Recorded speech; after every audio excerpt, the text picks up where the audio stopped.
Hi folks, this is Ryan from ORS Cross Country Skis Direct here in beautiful Vermont. We're geared up for winter and we're going to start off this video talking about the Rossignol BC125. This is a brand new ski this year.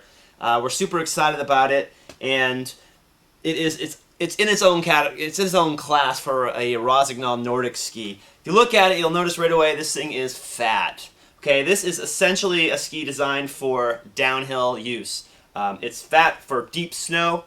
It has side cut, it'll make nice turns, and it is essentially a telemark ski. It's got a single camber and a nice round flex. It's got a wood core, so it's constructed just like a tele ski because its primary function is for optimum downhill turns in deep snow.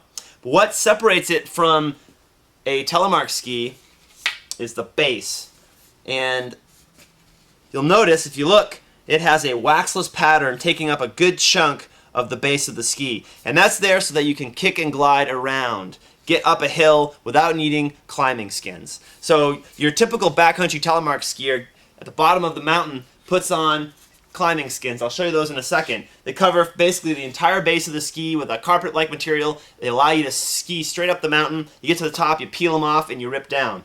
Well, if you're doing more rolling terrain and you're doing a lot of ups and downs all day long, taking skins, putting them on, taking them off, putting them on, taking them off all day long, it's really time consuming and it's a hassle. So this gives you the ability to get uphill, get around without needing skins. Now, it certainly doesn't replace climbing skins. I mean, if you're going straight up a mountain, you're still going to want to put climbing skins on. These don't grip as well, obviously, but they do give you some good grip on rolling terrain, and you don't need skins all the time.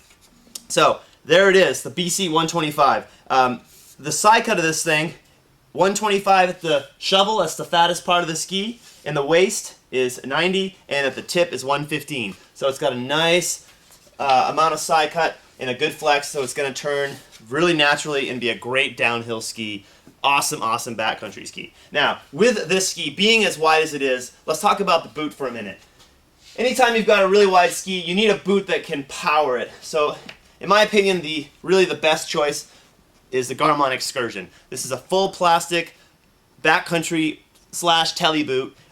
It's not a full-on, hardcore tele boot, which is going to be a lot taller and a lot heavier. It's still pretty light. It only has 2 buckles, and it's lower than a taller tele boot. But it's a full plastic boot. It's got a ton of power, and it is going to match up wonderfully with that ski. This is an amazing setup. One other boot that you could consider that we offer is the Fisher BCX 675, and this really isn't the ideal boot for this ski if downhill control is your #1 concern. But if you're looking for a big fat ski for the flotation, and the stability when you're off track, and you're more just kind of bushwhacking around, you're using these more like a gliding snowshoe, then this will be a perfectly good option. But again, really, this is the ideal boot with that ski right there. As far as bindings go, you got a bunch of options. We carry Volet 3-pin, and you can really pair up any of these bindings with that ski. The basic 3-pin doesn't have a cable, and with the cable you're getting a lot more downhill control. But for kicking and gliding, matched up with that Excursion boot, even just the basic 3-pin HD binding by Volet is a pretty decent choice. But more likely you're going to want to put a cable on there. We've got the 3-pin tele, the old 3-pin cable.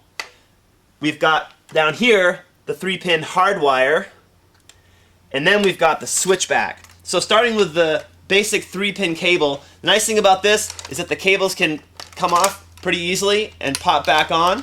You take them off when you're touring, you're stuck on a flat, you got to get somewhere. Take those cables off, you're going to have a lot less resistance. It's going to be an easier time moving around. When you get to the top of the mountain and you want more control, you slap the cable on, you slap it around your boot, and it tightens everything up. Keeps your heel closer to the ski, and it's going to give you more power downhill. The hardwire 3-pin has that same ability. The cable can come off. To remove it, you have to thread the compression cartridge away from the wire because you can't flex it to unhook it, but it will come off. So again, you've got that basically the heavy-duty 3-pin toe, but when you've got downhill control, you've got your cable, and it's a hard wire. So unlike the flexible expansion spring, this is a hard wire with a compression spring. So it's a lot tighter and less likely to ice up, and it's just more powerful downhill, but being a hard wire, not, I guess, as sort of free-feeling as a flexible cable would be for kicking and gliding. And then the Mac Daddy is the switchback. And the switchback binding essentially is a hard wire. You can remove those, but you're not going to have any luck because there's no pins. So the cable has got to stay on at all times when you're skiing. Basically, you know, it works like a typical tele binding, but what it has is this mode where you can switch this button, this little latch, and that detaches the toe so that it can free pivot. So when you're going straight up a hill, in skinning, for example, you switch that to the tour mode and you remove all the resistance on your boot, and you've got a real free feel. You can be a lot more efficient when you're going uphill, and then when you get to the top, you latch it down. You do not use this mode for kicking and gliding. You lock it down and you still have that, you know, for kicking and gliding and for your tele turning, but when you're going straight uphill, you flip that open, tour mode, it's a huge, huge difference. Another thing about the switchback, it comes with climbing wires. Climbing wires, you pop them up on the uphill and it gives your heel a place to rest, so you can put more pressure on the ski and takes a lot of tension and fatigue away from your calves. And the switchback comes with 2 separate length hard wires. So if you're going up something super, super steep, you pop up the 72mm climbing wire, and otherwise you can use the 52. The other bindings, they don't come with the wires, but they are ready to accept them, so you can buy them as an accessory. And let me tell you, if you're going uphill, it is a huge difference. Think of it as the difference between climbing stairs or a ramp. It's kind of like that. So, the ultimate package in my mind with BC125 would be the excursion boot and the hardwire 3-pin or the switchback. The only other thing that I would recommend is get yourself a pair of skins, because honestly, you know, if you're going straight up a mountain to go straight down, you're going to want to put a skin on, and there is a climbing skin. One side's got the plush material, the other side is an adhesive. Right now we've got it covered in our sort of paper, but sticks right to the base of the ski, tip to tail, and you can walk up a wall. You get to the top, you peel it off, stick it in your pack, rip downhill.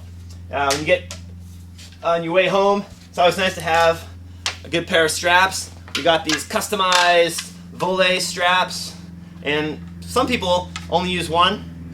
You basically just latch the shovels together and you're good to go, but we certainly would sell you a pair if you'd prefer. And the nice thing about this particular ski, this base, it's waxless, but it's always a good idea to slap on like a liquid wax, rub it right on the base of the ski, right over the scales. It basically puts a non-stick coating, keeps snow from clumping, especially wet snow, on the base. It's called Swix Easy Glide. So that is the brand new Rossi BC125. Thanks.